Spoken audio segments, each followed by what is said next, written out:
दोस्तों, आज मैं जो बात आपको बताने जा रही हूँ, ये मेरी एक दोस्त के साथ होने वाली कहानी है। वीडियो में मेरे साथ बने रहे, बहुत मज़ा आने वाला है। ये बात मेरे कॉलेज टाइम की है, जब मैं कॉलेज एग्ज़ाम की पढ़ाई करते करते बोर हो गई थी। तो मैंने मोबाइल में फ़िल्म देखने का मन बनाया और देखने लगी। और एक दिन मेरे जीजू ने मुझे ऐसी वीडियो देखते हुए पकड़ लिया। उस दिन से जीजू मेरे साथ मेरी दुकान का उद्घाटन करने की ज़िद करने लगे। वे मेरा उद्घाटन पर फीता काटना चाहते थे, लेकिन हर बार मैं उन्हें उद्घाटन करने से मना कर देती। मेरी कॉलेज की परीक्षा नज़दीक आ रही थी, जिसके लिए मैं पढ़ाई कर रही थी, और हमारे घर पर ऐसा कोई नहीं था जो मुझे कॉलेज तक ले जाए। कॉलेज हमारे घर से काफ़ी दूरी पर था, इस कारण हमें एक दिन पहले ही कॉलेज जाना पड़ता था। फिर मैं जीजू को लेकर चली गई, लेकिन मैं जीजू के साथ नहीं जाना चाहती थी। मुझे पता था जीजू को समय मिलते ही वो मेरी दुकान का उद्घाटन कर देंगे, लेकिन मेरे पास दूसरा रास्ता नहीं था। इस कारण मुझे उनके साथ ही जाना पड़ा। मैं अपनी दुकान का उद्घाटन कराने के लिए बार बार मना करती, लेकिन जीजू तो मान ही नहीं रहे थे।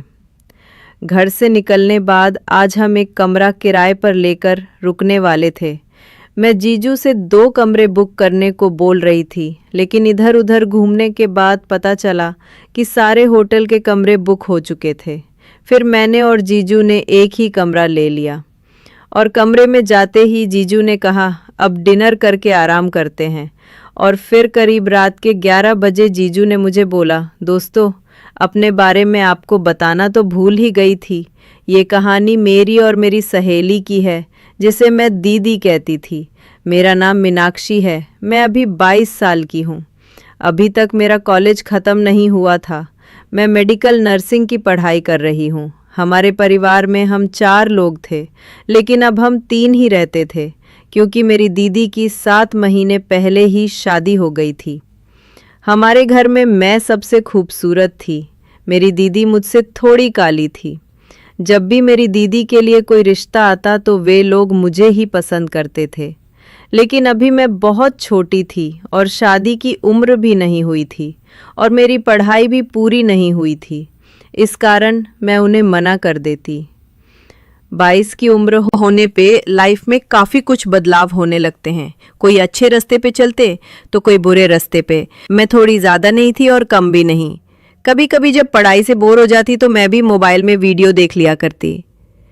इस उम्र में सभी के मन में अपनी दुकान खोलने की ख्वाहिश जगती है। मैं बहुत सीधी लड़की थी, लेकिन कभी कभी मेरा भी मन अपनी दुकान का उद्घाटन करने का मन करता था। एक दिन मेरे जीजू हमारे घर आए। उस रात उन्होंने मुझे मोबाइल देखते हुए पकड़ लिया। तब से वे मेरे साथ बातें करने लगे।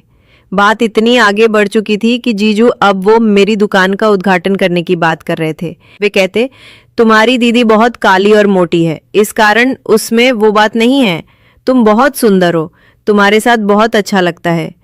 लेकिन मैं जीजू को मना कर देती। मैं अपने दीदी के पति के साथ अपनी दुकान का उद्घाटन नहीं कराना चाहती थी। फिर एक दिन हमारे घर पे एक फंक्शन था। उस फंक्शन के लिए कपड़े भी खरीदने थे, तो माँ ने मुझे जीजू के साथ कपड़े खरीदने भेज दिया। हालांकि मैं जीजू के साथ जाना नहीं चाहती थी, लेकिन और जाने वाला कोई नहीं था, तो मैं जीजू के साथ ही चली गई। बहुत सारे कपड़े देखने के बाद मुझे कुछ कपड़े पसंद आए, तो मैं उन्हें ट्राई करने चेंजिंग रूम में चली गई। मैं कपड़े देख ही रही थी, तभी जीजू चेंजिंग रूम में आए और मुझसे आकर बोले, कितने कपड़े देख रही हो? उस वक्त मेरे पास सिर्फ आधे ही कपड़े थे। मैंने उन्हें रूम से बाहर निकाला। फिर मैंने और कपड़े ट्राई किए तो मुझे कम ही कपड़े पसंद आए। फिर जल्दी से शॉपिंग करके हम घर चले गए। जीजू मुझसे एक ही बात मनवाना चाहते थे, मैं उनके हाथों से अपनी दुकान का उद्घाटन करवा लूं। वे कहते, मेरे से अपनी दुकान का उद्घाटन करने में तुम्हें क्या दिक्कत है? लेकिन मैं ऐसा नहीं करना चाहती थी। मेरी कॉलेज की परीक्षा भी पास आ रही थी। मेरी मेडिकल नर्सिंग की परीक्षा थी, लेकिन एक परेशानी थी मेरी परीक्षा की, और इस वक्त हमारा कॉलेज बंद था। सभी बच्चे अपने अपने घर जा चुके थे, फिर भी कॉलेज वाले एग्ज़ाम ले रहे थे। कॉलेज हमारे घर से बहुत दूर था, जाने में करीब 1 दिन लग जाता था। हमारे घर पर मुझे कॉलेज तक ले जाने वाला कोई नहीं था, तो दीदी कहने लगी तू अपने जीजू को साथ लेकर जा। हमारे पास गाड़ी भी है, तुम्हें जाने में कोई दिक्कत नहीं होगी। फिर मैं और जीजू सुबह ही घर से निकलते। करीब शाम के 4 बजे हम कॉलेज पहुंच गए। लेकिन हम कॉलेज में नहीं गए, हम एक होटल में रहने चले गए। जीजू ने एक कमरा बुक कर लिया। मैं 2 कमरे बुक करवानी चाहती थी, लेकिन जीजू ने मना कर दिया। खाना खाने के बाद जीजू कहने लगे चलो हम पार्क में घूम आते हैं। मुझे पार्क में घूमने में बहुत मज़ा आता था, तो मैं जल्दी से मान गई। लेकिन जीजू मुझे पार्क की बजाय किसी जंगल में लेकर चले गए। रात के 9 बज रहे थे। जंगल बहुत ही डरावना हो चुका था। मेरे डर से पसीने छूट गए। जीजू मुझे लेकर घने जंगल में चले गए और जीजू ने कहा अब तुम्हें मेरी बात माननी ही पड़ेगी, नहीं तो मैं तुम्हें इस जंगल में अकेला छोड़कर चला जाऊंगा। मैंने पूछा कौन सी बात? तो वे कहने लगे मैं तुम्हारी दुकान का उद्घाटन करना चाहता हूँ।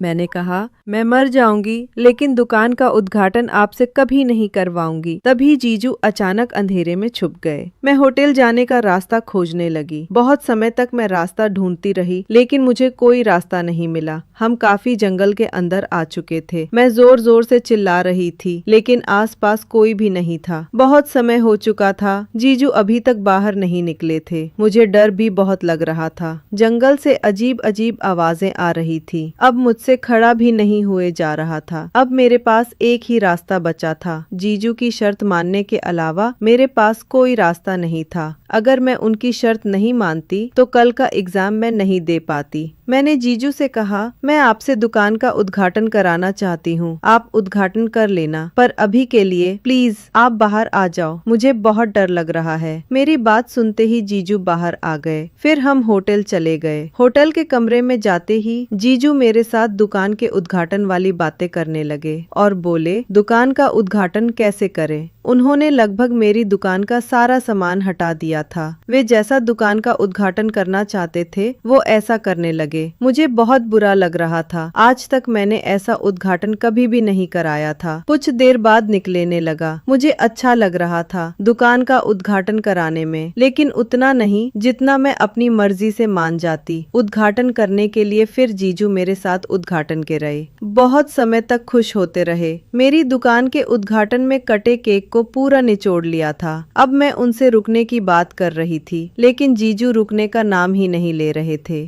तभी मैंने उन्हें दीदी की कसम दे दी तो वे रुक गए। अभी रात के 2 बज रहे थे तो मैं सो गई। सुबह जल्दी उठकर मैंने कुछ पढ़ाई की और नहाकर फ्रेश होकर फिर मैं एग्ज़ाम देने चली गई। एग्ज़ाम ख़त्म करके मैं जीजू के साथ घर आ गई। उस दिन से मैं जीजू के साथ किसी भी जगह पर नहीं गई, क्योंकि वो मुझे एक तो जंगल में अकेले छोड़ दिया था और दुकान का उद्घाटन भी बहुत अच्छा नहीं किया जैसे मैं चाहती थी। अब मैंने जीजू से दूरियां बना ली। जीजू बहुत बुरे इंसान थे, मुझे आज पता चला। तो दोस्तों, ये थी आज की कहानी।